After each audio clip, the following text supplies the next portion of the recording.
Hello, what is your full name? Hey, my name is Guillermo Torres. I'm from Mexico. What part of Mexico? I'm from Guadalajara, Jalisco. How's life in Guadalajara? It's good. There's a lot of food, good music. This is where the tequilas come from, Jalisco, and the city tequila is very close to my city. So there's mariachi, tequila, and beautiful women. A little mezcal, maybe? Mezcal is, I like it, but it's like more from the south, from Oaxaca, I think. What's your rank in jiu-jitsu? I am a white belt officially. Okay, so you're a white belt in jiu-jitsu, and do you have any other martial art experience? I did wrestling. I went to the Olympics in London 2012, and I am an MMA fighter. Nice. How's the Olympic experience, man? Not a lot of people can say that. The Olympic experience, but you know, it's a dream for a lot of athletes. So you're happy there, like they're in the biggest, hardest competition of your life, but you're still being happy, not nervous. Like everybody's, you feel the vibe of everybody's happy in that moment. So that's my experience being there, happiness. How did it feel being selected to be part of the Mexican Olympic team? Honestly, I was just doing my best every time, every competition I went, and there was like opportunity to qualify in a Pan American.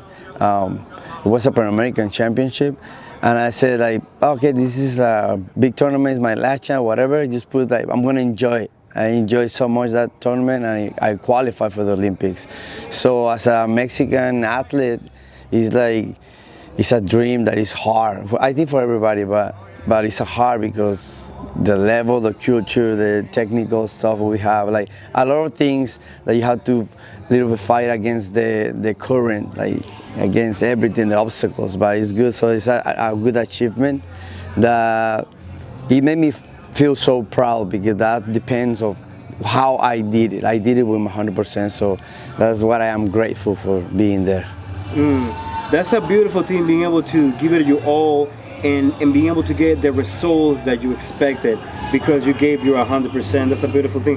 What do you have, what type of advice do you have for people, could be at the Olympic level, could be at a local level, some advising how can they perform a little better in the competition, some motivational for them? Yeah, I'm a wrestling coach too, and I studied about training, and I learned some things in the school that helped me as an athlete.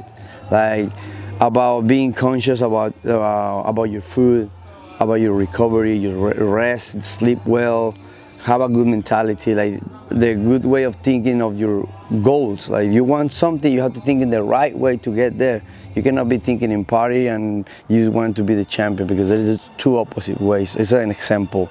So if you want to achieve your things, you just focus on be honest with what you're doing. If you really want to cut weight, you have to be honest and stay away from the carbs or the desserts or whatever, sugar, whatever it breaks your diet. You have to be honest and being disciplined for what you want. That's the only thing that I recommend, just being honest with you and stay disciplined. And you can get anything you want, but you have to follow those ways. There isn't another one. There's no cheating. You can't. So, and do it with love. Like very convinced that you like it. If not, you don't do it. Beautiful. Yeah. What got you here Sunday Open Mat at J Pages? Oh, I started doing jiu-jitsu with a friends that invite me, and so one day one of them went to a wrestling club. Oscar came to Valiant and he was training, and he told me there is an open mat on Sundays in J Page. I said, let's go. I'm gonna go. And the first time I came here, I saw a lot of guys that was like rolling with a lot of different styles, and some people wrestling, some people very good on the guard. So it's good. I like it because I like to share knowledge. Like that's what I love here. It's nice. How is the transition from an Olympic wrestler to a jiu-jitsu white belt? Tell us about that. Listen, when I started doing my first time ever I did another sport after wrestling, I went for my first MMA coach, Gabriel Palomares. He invited me to his gym. One day I was roller skating on the street and I saw that gym and somebody yelled at me, "Hey Memo!" I said, who called me? And I went there and I saw a couple of guys like doing kind of, I thought, what is this, wrestling or not wrestling? But they are flat on the back. What? I was not understanding what happened. And then he invited me. Hey, you want to come next Sunday? It's like it's a roll. I didn't know what was roll. I was just wrestling, right? And he said, okay, I can. The first Sunday I went there, and there was a guy was like, I did front cover, and he just turned his face up. I was trying to control him, and he grabbed my arm. So he did an arm, but I didn't know at that time that was an arm. So I just stood up and then slammed him because he was so heavy on my arm. I remember that I saw a video in a VHS, like big cassettes. That guy that was defending the arm and I was slamming people. So in that moment, the guy was heavy on my arm and then I slammed him. Boom, and they tell me, hey, you can't slam people here. I said, I'm sorry, but he wanted my arm. Like, that was my only resource I knew from the videotape. And I slam it. I started doing like every Sunday. I was throwing like my wrestling stuff to them and then controlling like pin control, doing my wrestling against them. And I have fun, like, okay, I can still be doing, because that was after I retired from wrestling. I retired in 2012, like at the Olympics. I did my second surgery and said, okay, I'm done with it, because I have only, at that time, that was my second shoulder surgery. So I said, I'm gonna just let him recover and just being a husband and a father. And then after that, I met that gym in 2014, and that was how I started doing grappling. And then I started doing it, and I understand about punches, and started doing like, I competed on Sambo combat just to understand the MMA. So I started learning more jiu-jitsu techniques, and they said, oh, this is interesting. I started doing more. I went a couple judo classes, so it was like mixing everything. It was so weird and exciting for me, because there was martial artists. There was like a lot of information from everywhere, like stand-ups with gi, grabbing something, punching something, like kicking, and then upside down, like facing up and facing down, a lot of like crazy things. I was so excited, and I started fighting, and they said, like, I need more jiu-jitsu, because the next guy that I'm gonna fight he knows a lot of jiu-jitsu. So I started going with another coaches, Luis Albor and Unos Jiu-Jitsu there in Mexico. And he showed me more technique, how to skate, how to defend. And I said, oh, I like this. Every time I was like, more jiu-jitsu, more grappling. And I started doing more grappling. And there is some point that I started understanding the language of grappling. It's not the same as wrestling. Like, it's similar things, but when you're facing up and you're pushing down, you have to think in the way. And the exact way just to not get caught. So I started understanding that things, and I started falling more in love. So now I've been training so much, and I've been learning from everybody, from everywhere. I'm grateful for that kind of friends as the guys from here that invite me. That is a beautiful mindset to have. That you are, as an Olympic wrestler, you are literally at the top of the sport. You know, you are the elite of the elite, and you still come here and say, I'm a jiu-jitsu white belt, I'm here to trade technique, exchange knowledge. That's a growth mindset. Yeah, but because I am in a new sport, honestly. I'm starting from zero. Every time I go for another sport, I just learn 100%. I have my mindset that I don't know nothing. I'm gonna learn everything you tell me. If you teach me one technique one way, and the other guy is the same technique but another way, I take both. You know, like, I like this, and I take everything you want to teach me. So that's what I am, white belt, because I haven't competed in jiu-jitsu. I have a tournament, grappling tournament in Mexico. I won that tournament. It was like blue, I think. It's a no-gi. I just signed in. I competed just to test it, and I won. I did 2 submissions. I won it, but I was focused on MMA. I'm like a horse. I have this target like this, and I use everything just to go straight to my goal. But now I'm just a bit more flexible. I'm gonna start learning more jiu-jitsu, so I'm excited for this white belt. I see your hat. Put your head down. This hat. What is this about? Were you in the Ultimate Fighter? Yes, I was in the last season 32. With Alexa Grasso team. Team Alexa Grasso? Yeah.